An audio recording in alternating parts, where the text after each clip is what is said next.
impulsar una iglesia arquidiocesana que en conversión pastoral y en salida sea de corazón abierto, comprometida, martirial y propositiva, transformando aquí y ahora para testimoniar el reino de Dios. Bueno, vamos poniendo primero el verbo. ¿Cuál es? Impulsar. Es un verbo sin sujeto, ¿verdad? Para que todo el mundo lo agarre. Y después, ¿qué es lo que impulsamos? El concepto de que la arquidiócesis de San Salvador es nuestra porción de iglesia. Y dice en los documentos del concilio que cada diócesis es una iglesia completa, porque tiene la sucesión apostólica en el obispo, porque tiene toda la ministerialidad de la iglesia, presbíteros, diáconos, religiosos, laicos, familias.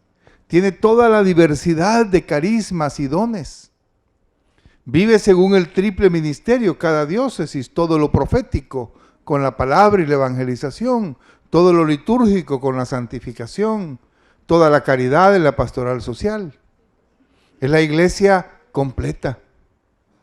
En esta porción del pueblo de Dios, en este tiempo de la historia, en esta situación geográfica y sociopolítica, etcétera, la iglesia. Y a veces nosotros no tenemos conciencia de ser arquidiocesanos y ni orgullo, porque a veces no conocemos nada de la arquidiócesis. ¿Quién nos puede decir qué regiones geográficas abarca nuestra diócesis? ¿Qué departamentos? A ver. 3 departamentos: Cuscatlán, San Salvador, La Libertad.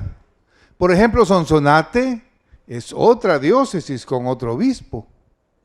Chalate tiene su obispo y su catedral, su clero, su pastoral.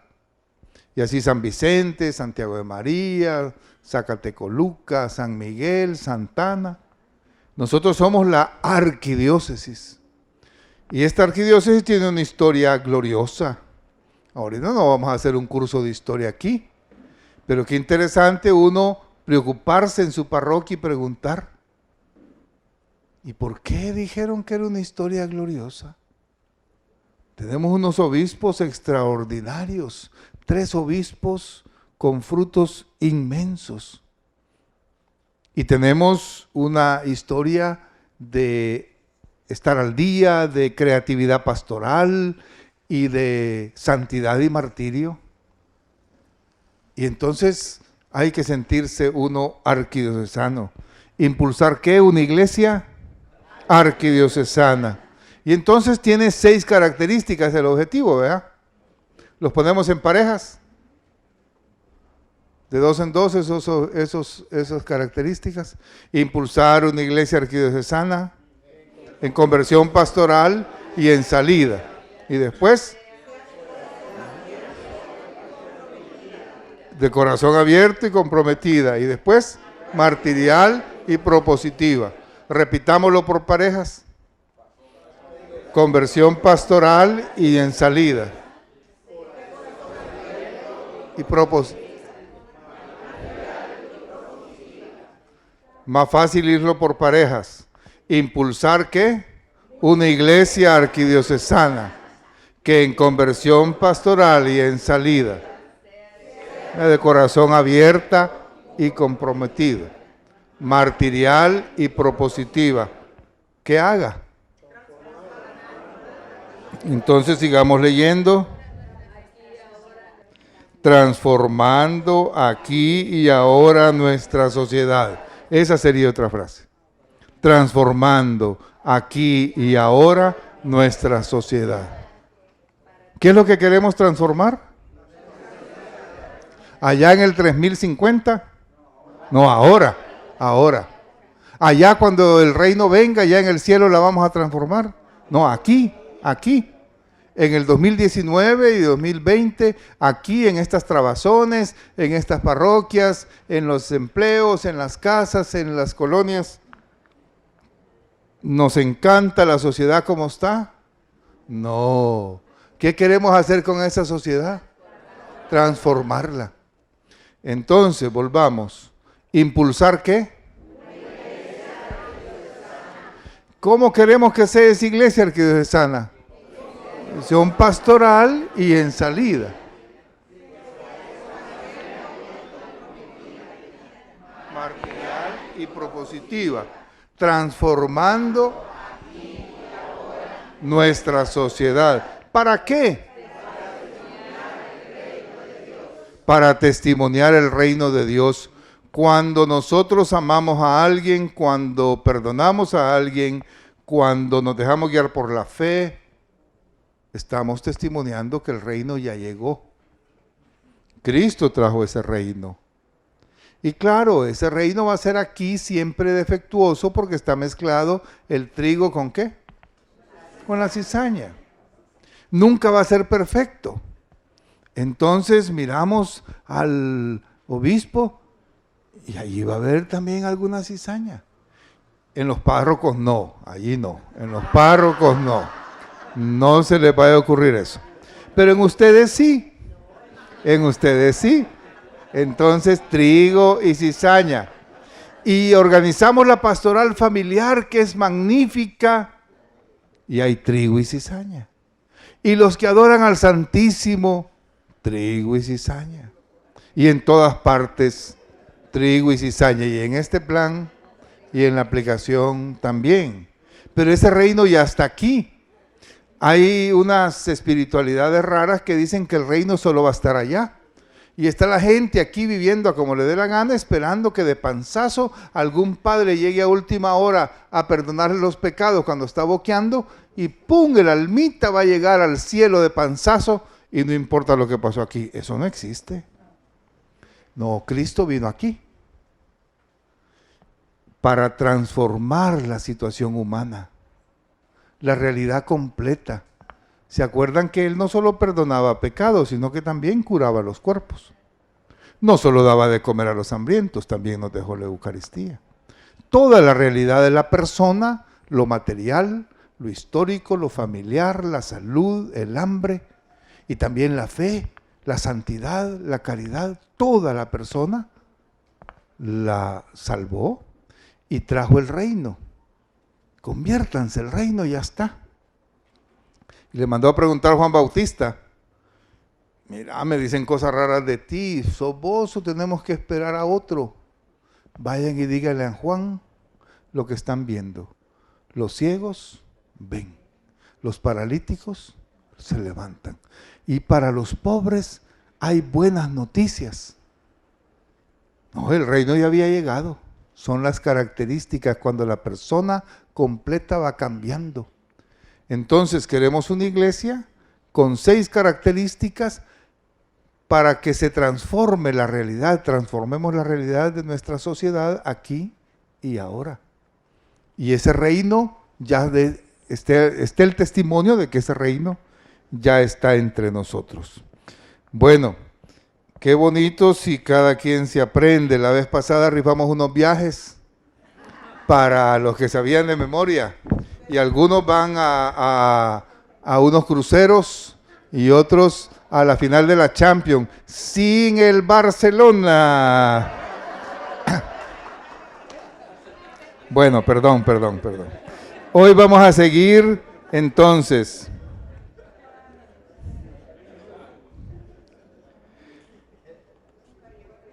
La vez pasada estuvimos viendo también los objetivos específicos.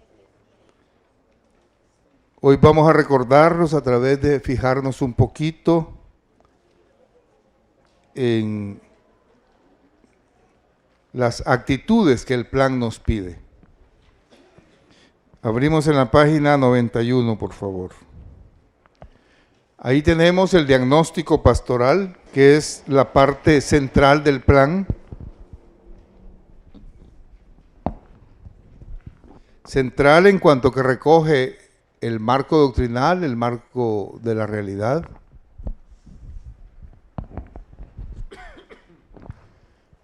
Y saca el diagnóstico de cuál es nuestra situación.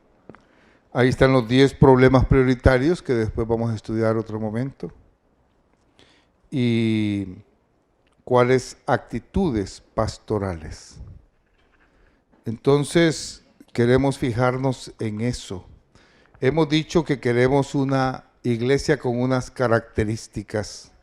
Y esas características están sacadas de esas actitudes que están allí.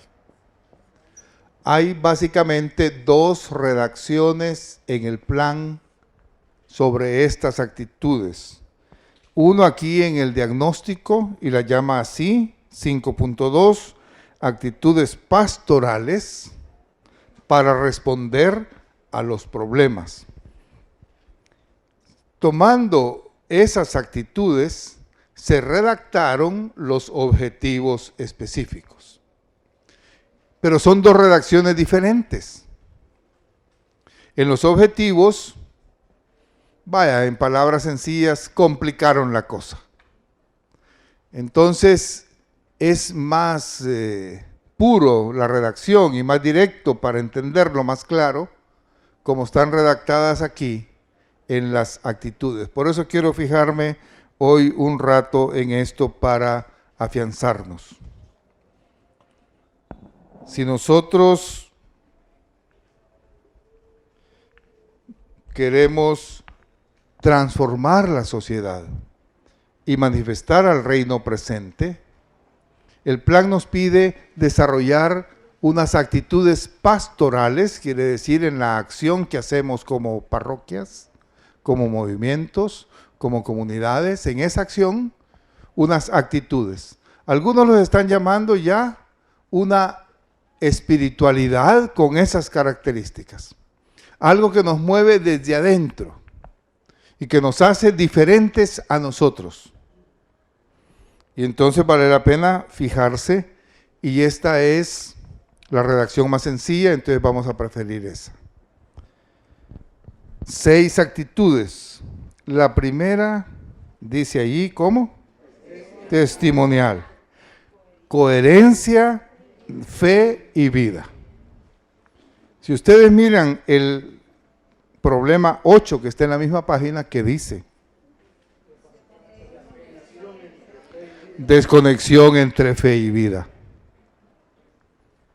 El Papa Pablo VI, que fue el que concluyó el Concilio Vaticano II y que acaba de ser canonizado junto con Monseñor Romero, dijo en su tiempo, cuando era Papa, hace 50 años, el problema principal de la Iglesia Católica es la falta de coherencia en sus fieles entre la fe y la vida. No, el problema no es otro. En la visión de él, el problema principal de la iglesia es la falta de coherencia entre la fe y la vida. Entre lo que decimos y celebramos y el modo en que vivimos. Y entonces nos ponen como primera actitud que debemos cultivar nosotros, en nosotros mismos, por supuesto, y ayudar a los demás en los grupos cristianos que manejamos o que orientamos en las parroquias a eso. Testimonial, dice. Jesús usó esa palabra, ya resucitado. Ustedes serán mis testigos. Y el testimonio, a veces lo entienden en algunos grupos, como contar cosas especiales que les pasaron o que no les pasaron. Aquí le va a dar testimonio la fulanita. Fíjese que íbamos en el bus, se desbarrancó y todos se murieron, menos mis hijos y yo, porque Dios nos ama mucho. Y uno se pregunta, y a los demás no los habrá amado el Señor. Pero en fin, la señora así dice. Y a eso le llamamos testimonios. Es que yo tenía 3 chibolas aquí y resulta que era cáncer maligno y después de que vine al Santísimo se me desaparecieron las 3 chibolas. Testimonio, dice. No estamos hablando de eso ahorita. No. El testimonio es una manera de comportarse. que evangeliza con el puro comportamiento. San Francisco cuenta la anécdota, San Francisco de Asís, ¿verdad? Hermano León, vamos a evangelizar. Y salían allá de su choza en el bosquecito y pasaban por el pueblito de Asís, recorrían la calle principal, se iban por el mercado y ya salían del pueblo y el hermano León, ¿y qué no íbamos a evangelizar? ¿Y qué no lo hemos hecho?, le preguntaba él. Con solo que nos miren deben pensar en Jesús. Cosa yuca. Con solo que nos miren deben pensar en Jesús. ¿Qué pensará la gente del gerente en la empresa donde yo soy el gerente? Con solo verlo piensan en Jesús. Para encomendarse al Señor, ¿verdad? Porque ahí viene el yuca que me vea. Dicen que llegó la monjita al cielo, ¿verdad? Y, bienvenida. Y le dieron allá un cuartito, baños comunes, tijeras en vez de camas cómodas, sin ventilador siquiera. Y va viendo que el microbusero en una gran suite con jacuzzi, con sirvientes. Bueno, y yo estuve todo el tiempo en el convento. No, le dijeron. Es que hacía rezar a todo el mundo, todos los días, ¿verdad? El microbusero. Hacer pensar en Jesús, no por eso, no por el mal comportamiento, sino por el testimonio de vida. A veces en la casa, el antitestimonio, ¿verdad? Yo estaba en un pueblo antes y llegaron unas hipotas a agradecerme que su mamá estaba ya en las comunidades de la parroquia. Y yo me sentía halagado que las hipotas ya grandes agradecieran eso. Y entonces me explicaron, es que mire, a ella no la aguantamos. Y ahora pasa bastante tiempo fuera de la casa. Testimonial.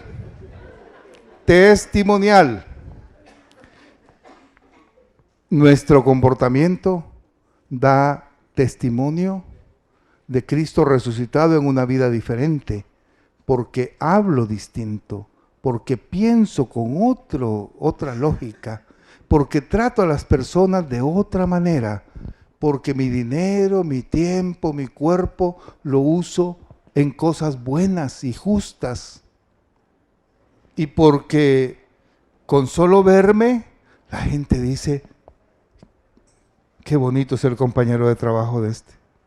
Bendito sea Dios, vieras el vecino que nos tocó, una maravilla. Mira, tengo un jefe que es de primera y hasta reza con nosotros. Y aunque no rece, pero que sea de primera, ¿verdad? Porque a veces es peor cuando ponen la imagen, ¿verdad?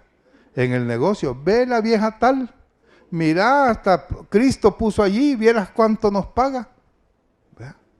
Entonces, primera cosa que necesitamos desarrollar en la espiritualidad interior de cada uno y en el actuar pastoral de la parroquia es dar testimonio. Y miremos el segundo en la página 92.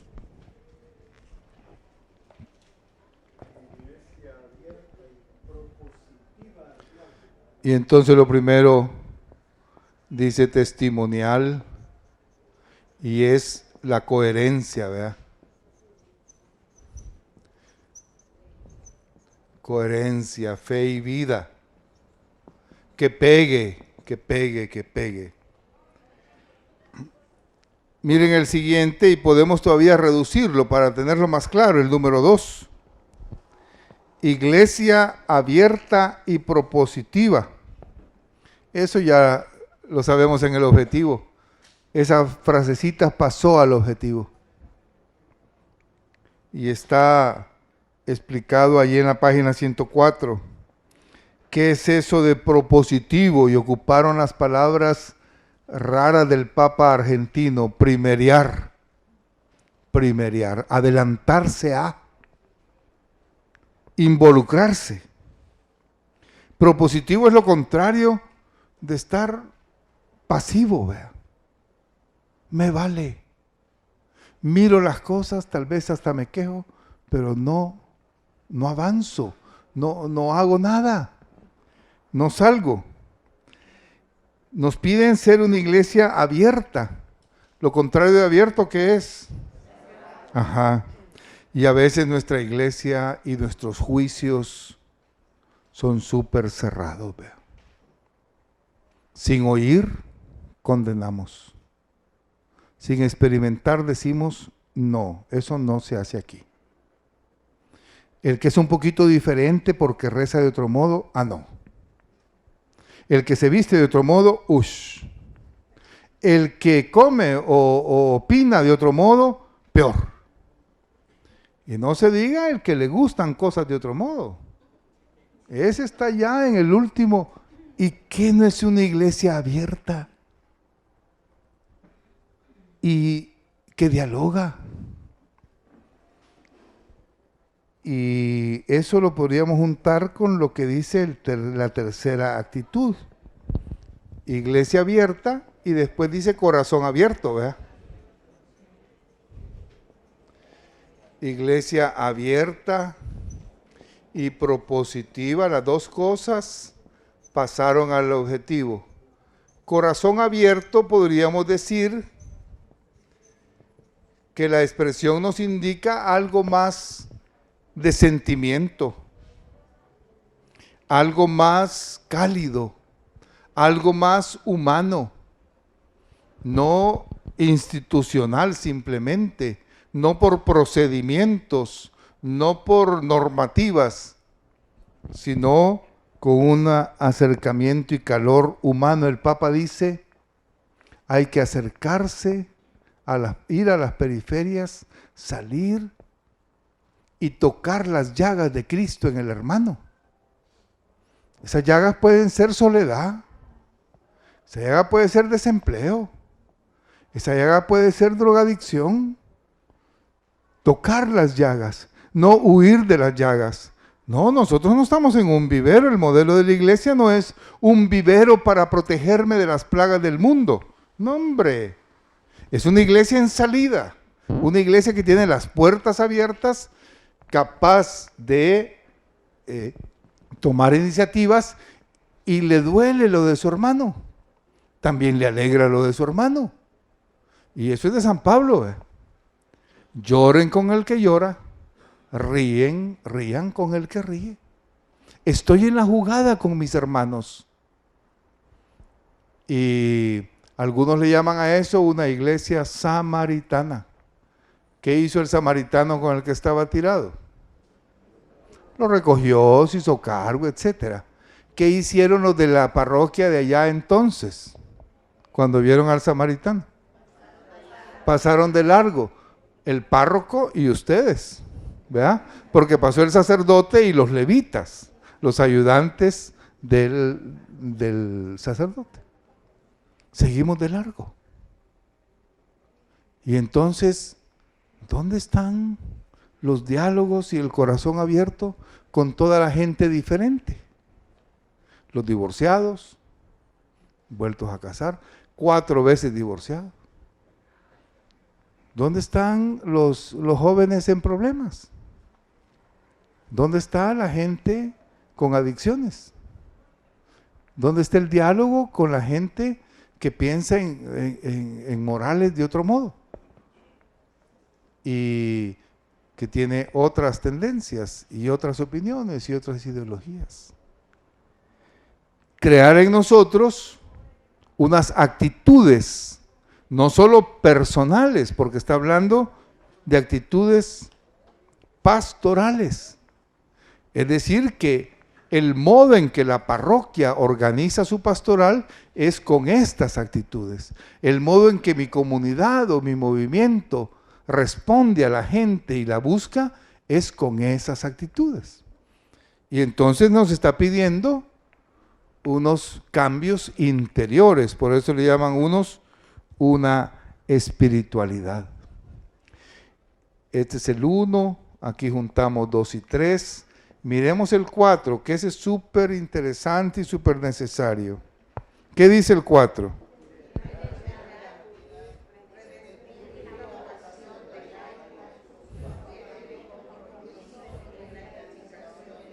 Hasta ahí basta.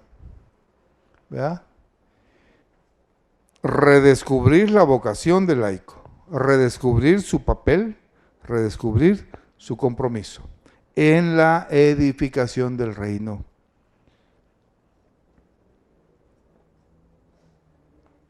Nosotros hemos alterado los roles y la misión de cada uno.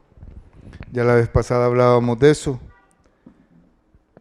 Y un obispo chileno que también tuvieron una iglesia muy conflictiva y muy perseguida, dijo: en tiempos de la persecución cambiamos los roles.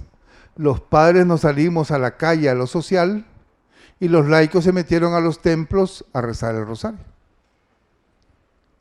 Ya los padres ya no regresamos al templo y ustedes no se salieron a la calle. Y entonces hay que redescubrir la propia vocación. La vocación del laico es doble. Un pie en los ministerios de la iglesia y un pie en la sociedad. Se alimenta su espiritualidad, su claridad de ideas, su fortaleza, su fidelidad con Jesús para transformar el ambiente social en que vive, para evangelizar su familia, para llevar los valores del reino a su lugar de trabajo, a su ambiente de amistad, a su vecindario, y allí hacer presente el reino. Es una vocación, es una vocación. El mejor laico no es el que se parezca al padrecito, no, ese es el peor laico. Ese perdió su identidad. Esa es una mala copia, ¿verdad? Esa es una mala copia. No, y el mejor padre no es el más callejero que ande en las mismas cosas de ustedes y tiene trabajo por allí y tiene su maquila o tiene su venta de pollos. No, ese no es el mejor padre que se parezca a un empresario en pequeño, no. Perdió su propia identidad. Entonces, cada uno tiene su rol. Y esta forma, esta actitud dice que los laicos sean laicos de verdad, pues. Y no medio monja sin hábito, ¿vea? Sí, una monja frustrada es lo peor que puede haber, ¿vea? Y entonces, no puedo seguir ante el Santísimo porque tengo que ir a servir la cena a mi marido que ni me agradece. No, pobrecita, ¿vea? Pobrecita, no. En lo laical, lo propio. Allí vale la pena uno iluminarse, y en el Concilio Vaticano II hay un documento que es la Gaudium et Spes, o la Iglesia en el mundo contemporáneo, que habla de esa tarea de los laicos, siendo luz, fermento, sal de las situaciones sociales, normales. La familia, la economía, la política, el trabajo. Y después la iglesia tomó conciencia del medio ambiente y todos esos son áreas de evangelización. Pueden leer también de Juan Pablo II, la Christi Fideles Laicis. Y es un documento de la iglesia que lo encuentran también en línea. Y ustedes se van a enriquecer mucho allí al redescubrir la doctrina y el pensamiento de la iglesia sobre el papel propio del laico. Entonces, lo que queremos no es una iglesia con más servicios interiores y cada vez más bonita la iglesia misma, más formada, más decorada, el coro más hermoso, la catequista más mística. No. Queremos una iglesia con el montón de laicos, que son la inmensa mayoría, allá en sus puestos de trabajo y en su vida familiar, dando testimonio con coherencia de vida, abiertos y dialogantes y propositivos ante las situaciones. Los queremos con corazón abierto. Y los padres también con esas actitudes, pero en nuestro trabajo pastoral, en nuestra experiencia de ser cabeza de la comunidad cristiana. Entonces, una actitud bien propia de ustedes y bien necesaria. Pasemos a la quinta. Y dice la quinta, iglesia ¿qué? Comprometida y martirial. Ajá. Ya vamos viendo que de todas estas actitudes fueron sacando frases para armar el objetivo general, ¿verdad? Porque eso de martirial también. Y eso está doblemente reforzado. Por un lado está en el objetivo general y está explicado en la página 103, ¿verdad? Creo que vale la pena allí, busquemos esa 103.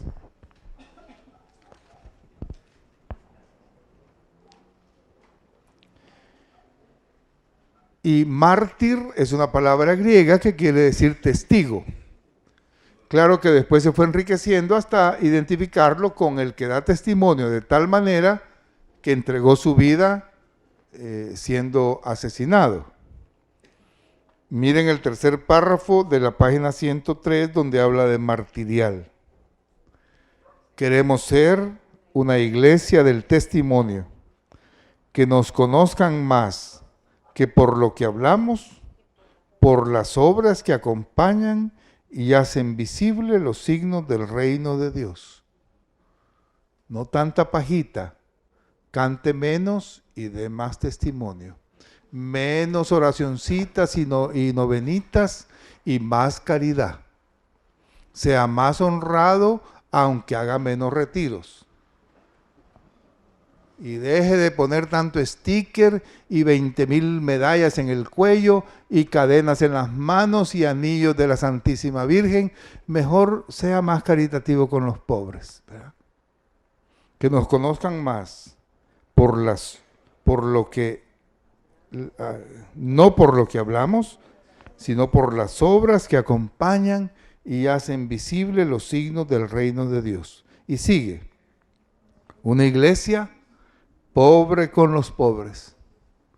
El Papa Juan XXIII, San Juan XXIII, fue el que inauguró esa frase cuando convocó el Concilio Vaticano II, una iglesia pobre con los pobres. El Papa Francisco volvió a repetirla, con una actitud de hospital de campaña, eso ya sabemos que es del Papa Francisco, que en ella se reconozca a Cristo.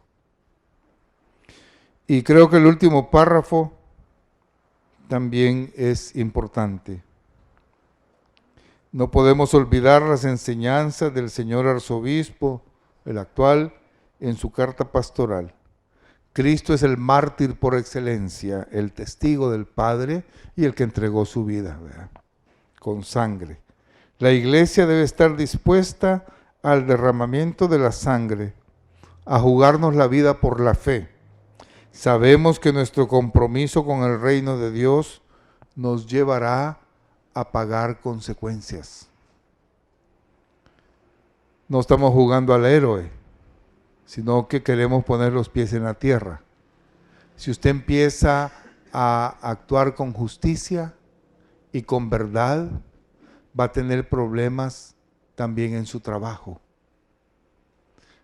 porque no va a permitir usted que le cutarreen el día séptimo o la cuota del seguro o las horas extras, ni que haya doble contabilidad y roben los impuestos, ni que hagan firmar al trabajador que recibió todo y recibió menos. Y entonces no va a caer bien el cristiano, ¿ve? A ese no lo invites a la sociedad esta, porque ese bien no sé cuánto, ese no va a querer firmar aquí. Entonces para tener uno menos pisto, probablemente sí. Y el que ayuda a la justicia y en su casa paga un buen salario a la empleada, con el que él se pudiera sentir a gusto, y no con las miserias que ella se tiene que ir a aguantar hambre, pues va a tener menos para sus gustitos y sus caprichitos, claro. Va a pagar las consecuencias de su amor fraterno y de su justicia, claro. Y si yo en una fiesta empiezo a hablar de otras cosas que sean menos superficiales, o cuando empiezan a reírse de las cosas de la iglesia y a burlarse de los pobres, yo me indigno porque son los amados de Jesús, su iglesia, los pobres, los pecadores. Ya no me van a volver a invitar. Esa señora, este es el aguafiestas. Este ya no se emborracha, ya no le invites. Aquel no nos acepta movidas, ya que mejor que no venga. Aquella le lavaron el queso en la iglesia, esa es una rata de cucaracha de iglesia, esa ya la... Y mil cosas. Sabemos que nuestro compromiso con el reino nos llevará a pagar consecuencias. Se llama desprestigio, se llama burla, se llama menos ingresos, se llama cae mal, se llama que es comunista porque habló de la justicia, fíjate. Y tiene un estampe Monseñor Romero. Este debe votar por ya sabemos quién, vea.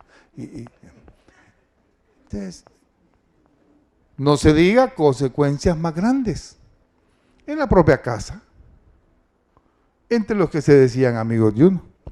Entonces estamos hablando de una iglesia que anuncia el evangelio como Monseñor Romero, termina diciendo la actitud allá en la que estábamos leyendo. ¿En la qué página? Esa me perdió. En la 92. 92.1, ¿ok? Anunciar el evangelio como Monseñor Romero. Y eso significa con verdad, ¿verdad? Significa con valentía, significa con riesgo. Esos son dones del Espíritu. Es una espiritualidad, ser valiente, tener fortalezas, es uno de los 7 dones del Espíritu. Tener sabiduría y discernimiento, qué es la verdad, qué es la mentira, qué es lo bueno, qué es lo malo, qué le agrada a Dios, qué no. Eso no es de ser inteligente ni de que estudie no sé qué, eso es don. Y Él lo tuvo y nosotros lo queremos. Pero esto también está trabajado por el arzobispo y el plan en lo que se llaman ejes transversales. El arzobispo puso desde el principio que quiere una iglesia que profundice en una espiritualidad martirial. Y él explica allí, o en otra reunión vamos a poderlo explicar, a trabajar en grupo, y una espiritualidad misionera, una iglesia en salida, y una espiritualidad eucarística. Y eso enriquece nuestra experiencia cristiana. Entonces quinta actitud de una iglesia comprometida, martirial, que anuncia el evangelio como Monseñor Romero, está reforzado en muchas partes del plan y es uno de los elementos centrales de una espiritualidad que necesitamos fortalecer. No vivimos con miedo, vivimos con valentía. No nos echamos para atrás ante los riesgos, los asumimos aunque no nos gusten en la fidelidad. Y miramos el último, que dice el 6.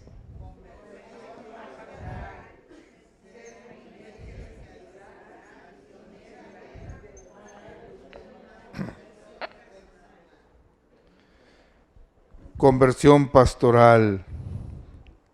Miren, es bien bonito lo que han puesto ahí. Iglesia discipular, es decir, de discípulos y misioneros. ¿En qué documento aparece eso? En Aparecida. El documento de Aparecida marca una línea de espiritualidad fuertísima. De lo que se trata en la iglesia es de crear discípulos. Y el discípulo es una categoría especial de cristiano. Jesús tuvo admiradores por montones. Y tuvo también amigotes de ocasión. Tuvo gente interesada que lo que llegaban era a ver si conseguían una curación o que les diera de comer. Pero nosotros no queremos ser ninguno de esos.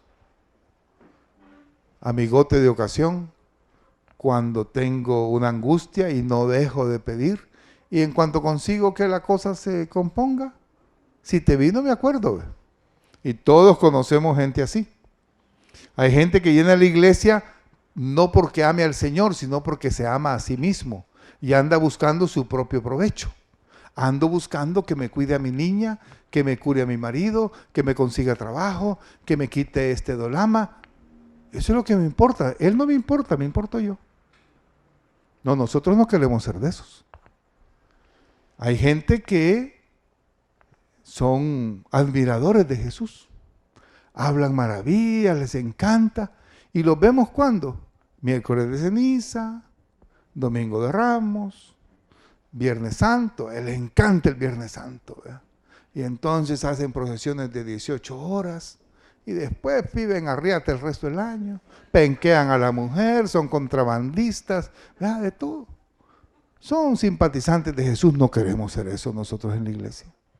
Entonces, ¿qué queremos ser? Queremos ser discípulos. El discípulo es el que escuchó un llamado de Jesús. Y cuando escuchó, respondió. Dejando a su padre y las barcas, lo siguieron inmediatamente. El discípulo es el que se fue con él para quedarse con él y caminar con él. Los discípulos andaban atrás del rabino, el maestro. Y allá en Israel antiguo, con Jesús, había un montón de maestros, maestros de la ley. Y Jesús tomó esa forma externa de ir llevando su ministerio. Y se reconocía bien fácilmente quién era el maestro y quiénes eran los discípulos por los signos externos. El maestro siempre caminaba adelante y los discípulos caminaban atrás, pero caminaban cerquita de él. Ese es un signo precioso. Él marca el camino, él marca el ritmo, él marca la orientación y a dónde quiere parar y a dónde quiere acelerar. El discípulo no tiene su propio itinerario, simplemente se deja conducir. Si el maestro va a prisa, el discípulo tiene que ir a prisa, y si no, se va quedando.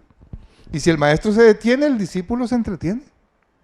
Y en la casa que entra el maestro, allí entran los discípulos. Y bien habían entendido, por eso sabían que al capturarlo a él, también los iban a capturar a ellos, y se escaparon. Su suerte es mi suerte. Su destino, mi destino. Y el maestro enseña. Pero a diferencia de los maestros de la ley de entonces, Jesús no enseñaba Biblia. Jesús enseñaba una manera nueva de vivir. Y los discípulos aprendieron una nueva manera de vivir. Digamos que la característica central de esa manera nueva de vivir es amar. Porque amamos, podemos constituirnos en comunidad. Porque amamos, puedo obedecer lo que el Padre quiere. Porque amo, me importa la gente, me importa mi hermano. Y si tienen hambre, no digo, ve huechos que se busquen ellos el pan. Y si tiene el niño muerto, me entretengo para consolar a la viuda. Y si encuentro al samaritano, me desvivo por él, porque aprendí a amar. Dice el Evangelio que la forma en que esos discípulos aprendieron fue primero viendo y oyendo a Jesús. Se quedaron con él y Jesús un día voltea donde ellos y dice, dichosos ustedes que ven lo que otros quisieron ver, oyen lo que otros quisieron oír, ni pudieron, pero ustedes sí. Viendo a Jesús, oyendo a Jesús, aprendo. Y luego preguntándole en privado, imitándolo, enseñándonos a rezar, para rezar igual. Cuando él estaba transfigurándose, ellos estaban haciendo el amago de querer sacar un diablo de abajo. Y no podían. Y cuando él bajó, vea, el papá del niño, mira, te lo presenté a tus discípulos y ellos no pudieron. Estaban queriendo imitar a Jesús, aprender de él el modo de vivir. Y lo hicieron. Discípulos es la entrega de mi persona a ese rabino maestro mío para que me forme. Una iglesia discipular, una escuela de discípulos. Y entonces es otra cosa. El discípulo no solo tiene ideas, sobre todo tiene corazón, tiene fe, tiene amor. Y el discípulo aprende esa nueva manera de vivir. Sexta actitud. Y nos habla entonces una conversión pastoral. Llegar a ser una iglesia discipular y además misionera. Solo los discípulos fueron enviados a la misión. Porque no se trata de ir a hablar cosas bonitas.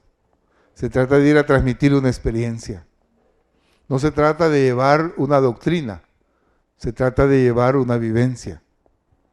Y entonces los discípulos se hacen espontáneamente y también por mandato evangelizadores. Por supuesto, necesita el discípulo irse convirtiendo personalmente todo el tiempo. Pero lo que pretendemos en el plan y en la actitud es que esa conversión personal, se convierta en conversión pastoral. Es decir, mi testimonio y mi servicio a los demás ya es diferente, se ha cambiado, se ha convertido. El grupo, la comunidad en la que pertenezco, el movimiento, el padre de la parroquia, las estructuras, los tiempos, los fondos, los salones, todo está puesto al servicio de la evangelización y de la pastoral.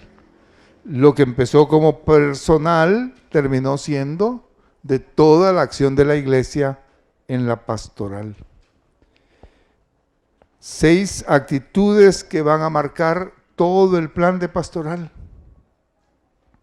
Y como dice en la presentación que vimos en la primera vez, no se trata de buscar nuevos campos de acción, de priorizar un área u otra en la pastoral, porque ya hemos hecho eso durante 50 años y las cosas siguen más o menos parecidas.